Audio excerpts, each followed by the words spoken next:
Les fabricants et ingénieurs soviétiques, comme leurs homologues américains, ont appris des données recueillies pendant la Seconde Guerre mondiale.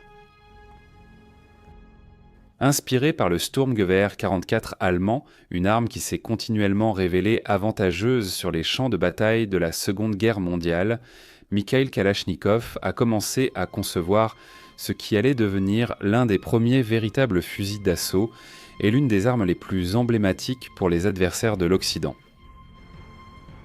Alors qu'il servait comme commandant de char dans l'armée rouge pendant la Seconde Guerre mondiale, Kalachnikov a été blessé lors de la bataille de Briansk en octobre 1941, un incident qui a provoqué de terribles souvenirs et cauchemars chez le sergent-chef. Pendant qu'il se remettait à l'hôpital, Kalachnikov s'est devenu obsédé par l'idée de créer une mitraillette, qui donnerait à son pays natal un avantage sur ses ennemis. Ce sont les Allemands qui sont responsables du fait que je sois devenu un fabricant d'armes. Sans eux, j'aurais construit des machines agricoles. Le AK-47 était un hybride de nombreuses armes précédentes. La détente, les doubles tenons de verrouillage et la rampe de déverrouillage du M en Garand et du M en carabine, les mécanismes de sécurité du Browning Remington Model 8, ainsi que le système à gaz et la configuration de l'arme qui l'a inspiré, le Sturmgewehr 44. L'arme était robuste, fiable et simple à entretenir. Le canon et la chambre chromée empêchaient le type de corrosion qui pouvait provoquer des dysfonctionnements et des enrayements sur d'autres fusils, comme le M16. Le chargeur courbé innovant permettait une alimentation plus fluide des munitions dans la chambre. Tous ces facteurs faisaient en tas de cette arme un précieux atout pour tout allié de l'Union soviétique. L'Union soviétique a adopté l'arme en 1949, mais le AK-47 est devenu une icône anti-occidentale lorsqu'elle a été utilisée par le Viet Cong pendant la guerre du Vietnam. La conception simple rendait l'arme facile à adapter à la production de masse, et l'Union des républiques socialistes soviétiques fournissait le AK-47 à beaucoup de ses alliés à un coût très bas pendant la guerre froide. La AK-47 s'est révélée extrêmement avantageuse dans son utilisation contre les forces des États-Unis. Aujourd'hui, l'AK-47 est, pour certains, un symbole du mal, mais pour d'autres, un symbole de liberté. En Occident, le fusil est présenté dans les médias et la littérature comme l'arme des insurgés, des gangsters et des terroristes stéréotypés. Les dernières années de la guerre froide ont vu l'Union soviétique fournir le fusil à la Syrie, à la Libye et à l'Iran dans leur campagne contre Israël, et le commerce illégal de l'AK l'a mis entre les mains d'organisations terroristes comme Al-Qaïda et les talibans, ainsi que des hommes de main des cartels de la drogue opérant au Mexique. Cependant, dans certains pays, l'AK-47 est devenue la pièce maîtresse des opérations visant à renverser des régimes oppressifs, et le fusil est un symbole révolutionnaire dans des pays comme le Mozambique, où l'arme a joué un rôle si déterminant dans l'ascension au pouvoir de l'actuel gouvernement que l'AK-47 figure en bonne place sur le drapeau national.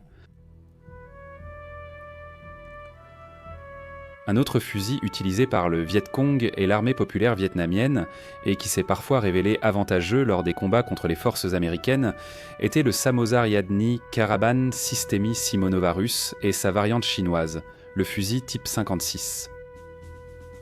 Parmi les premières armes pour la cartouche 7,62 fois, au 39 mm M43 plus tard, utilisé par l'AK-47, ce fusil semi-automatique a été conçu par Sergueï Gavrilovitch Simonov en 1943. Le concepteur, qui travaillait pour le département de conception et de développement soviétique à l'arsenal de Toula, en Russie, avait également auparavant construit le Simonov fusil automatique Simonov 36, un des premiers fusils automatiques à sélection de tir qui fut utilisé au début de la Seconde Guerre mondiale jusqu'en 1940. Comme les analystes et concepteurs américains, les soviétiques ont compris qu'une arme plus légère tirant des cartouches de taille intermédiaire permettrait aux soldats de transporter plus de munitions et de continuer à tirer pendant que l'ennemi rechargeait ou manquait d'artillerie. Le Samozariadny Karabin Systemy Simonova russe avait une configuration de carabine classique, une crosse en bois et sans poignée pistolet. Le fusil est équipé d'une baïonnette à lame à ressort.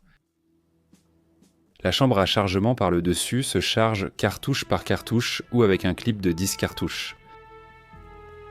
La robustesse, la fiabilité, la facilité d'entretien et le faible coût de fabrication de l'arme compensèrent les éventuels défauts du fusil, comme la précision et ce qu'on appelle les tirs accidentels. S'il n'est pas correctement entretenu, le Samozariadny Karabin Systemy Simonova est connu pour provoquer un tir accidentel ou un tir automatique incontrôlé qui vide le chargeur. Pendant la guerre froide, les soviétiques fournissaient soit les fusils Samozariadny Karabin Systemy Simonova eux-mêmes, soit les plans et les droits de fabrication du fusil à bon nombre de leurs alliés. Plus d'une douzaine de pays ont fabriqué et vendu le fusil sous tout autant de variantes. En conséquence, environ 15 millions de fusils Samozariadny Karabin Systemy Simonova ou de leurs variantes ont été produits.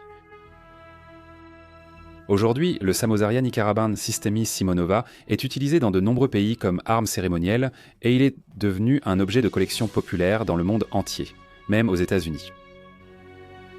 Le Samozariadny Karabin Systemy Simonova russe et son homologue, le type 56 chinois ainsi que le AK-47, ont fourni à l'armée nationale vietnamienne et au Viet Cong des armes fiables et robustes, bien mieux adaptées aux conditions sales et humides de la jungle vietnamienne, ce qui leur a donné un avantage sur les forces des États-Unis.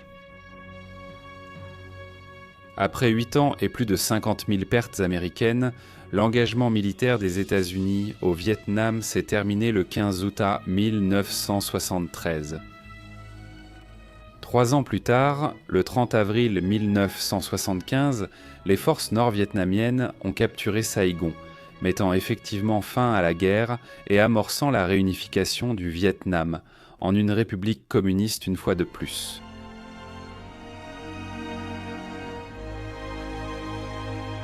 Merci d'avoir regardé. Si vous souhaitez nous aider à produire davantage de contenu historique captivant comme celui-ci, merci d'aimer, de commenter ci-dessous et de partager cette vidéo avec d'autres passionnés d'histoire. Et bien sûr, n'oubliez pas de vous abonner pour continuer à faire vivre l'histoire.